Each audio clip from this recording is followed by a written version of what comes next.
মা, ও মা, ঘুমিয়ে পড়েছো? আমি কুশল গো, দরজাটা খুলো। এত রাত করলি যে বাবা? আজ জমিতে চাষ করতে একটু দেরি হয়ে গেল মা। তারপরে আবার হাটে গিয়েছিলাম।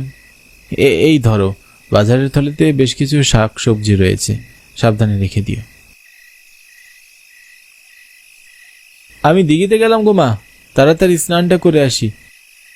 অনেক তো রাত হয়েছে, আজ স্নান না হয় করিস না, ঠান্ডা লাগলে আর এই কাণ্ড ঘটবে।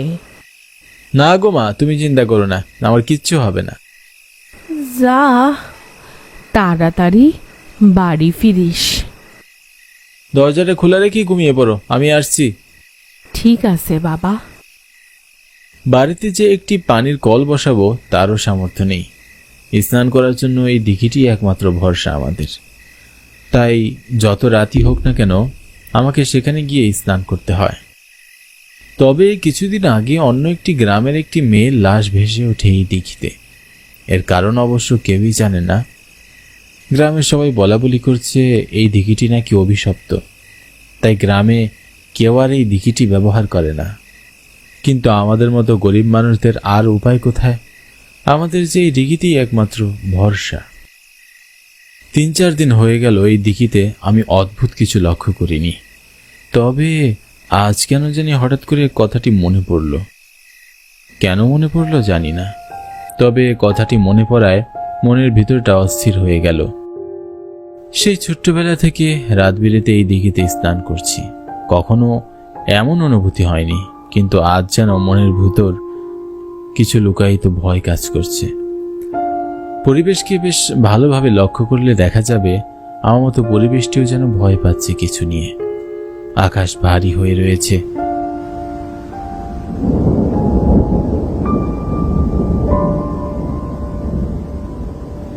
বৃষ্টি নামবে নামবে করছে, কিন্তু নামছে না। পুরো আকাশ কালো মেঘে আচ্ছন্ন। কালো মেঘের তাড়নায় চাঁদের আলো মাটিতে পৌঁছাতে পারছে না।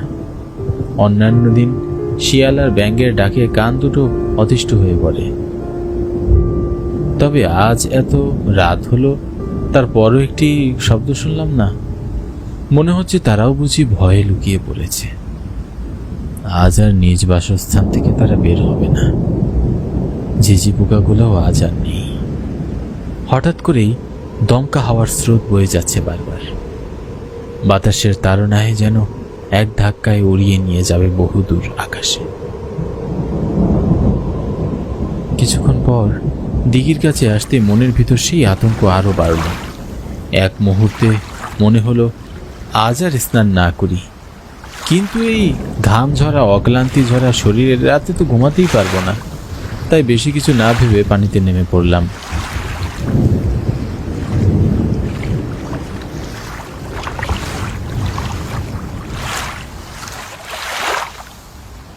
অন্য দিনের তুলনায় আজ দিঘির পানি বেশ ঠান্ডা।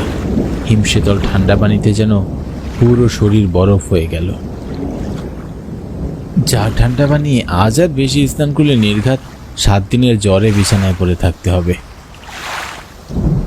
আমি আর বেশি দেরি করলাম না, তাড়াতাড়ি করে এক ডুব দিলাম দিঘিতে।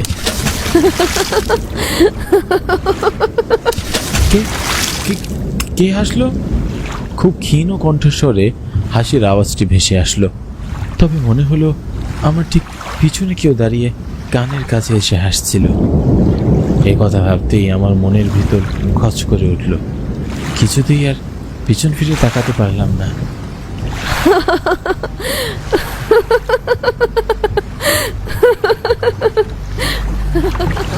আবারও সেই হাসির প্রতিধ্বনি, তবে এবারে আর ধীরে নয়, জোরে জোরে হাসছে। মনে হচ্ছে আমার ঠিক কানের পাশে ক্রমাগত হেসেই যাচ্ছে। এবার আমি কি করবো আর বুঝে উঠতে পারলাম না। বুকে একরাশ সাহস নিয়ে পিছনে ফিরে তাকালাম। পিছনে তাকাতেই আমার চোখ কপালে উঠে গেল। পরনে সাদা শাড়ি, মুখে পোড়া আর চোখে প্রতিশোধের আগুন জ্বলজ্বল করা একটি মেয়ে দাঁড়িয়ে আছে আমার পাশেই। মেয়ে বললে ভুল হবে, যেন এক অশরীরীর আত্মা। কে কে আমি কে তা জেনে তুই কি করবি? আমাকে ছেড়ে দাও, আমি তোমার কি ক্ষতি করেছি? ছেড়ে দাও আমাকে।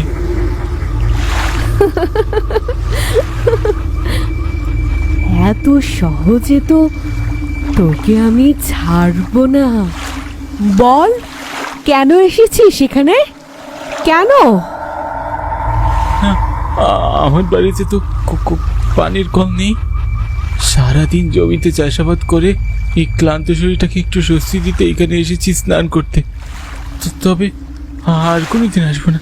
দয়া করে আমাকে বেরো না, তাহলে যে আমার মা আর ভাইকে না খেয়ে মরতে হবে। মা ভাইয়ের প্রতি খুব দরদ তোদের, তাই না? তবে আমাদের মতো মেয়েদের প্রতি কেন এত রাগ? কি ক্ষতি করেছি আমরা তোদের? না না না, কিছু তো করনি, কিন্তু আমি তোমার কথা কিছু বুঝতে পারছি না। এগুলো কেন আমাকে বলছো? এখন তো তোরা ভাজা মাছটিও উল্টিয়ে খেতে পারিস না। কি করেছি তোমাদের আমরা যে তোমার আমাদের প্রতি এত রাগ? কেন জানিস না? আজ আমার এই পরিণতি তোদের জন্যই, শুধুমাত্র তোরাই দায়ী।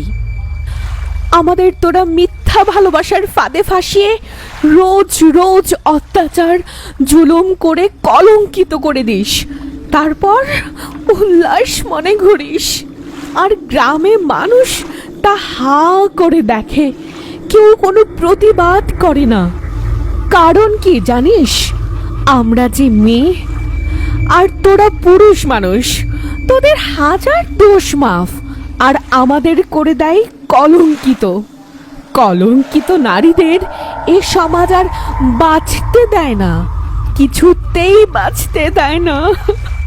কিন্তু আমি তো তোমাদের কোনো ক্ষতি করিনি, আমাকে ছেড়ে দাও দয়া করে। না, তুই কিছু করিসনি, তবে তোর মতো পশুর থেকেও অধম পুরুষ মানুষেরা করে। আজ তোকে ছেড়ে দিলাম, আর কোনো দিন এই দিঘিতে আসবি না, কোনো দিন না।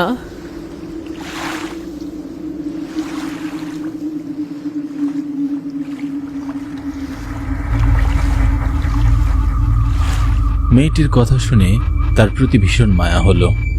মেয়েটির কথা যে পুরোপুরি ভুল নয়, সে যা বলছে পুরোটাই সত্য। তবে এরপর থেকে আমি আর কোনোদিন এই দিঘিতে আসবো না।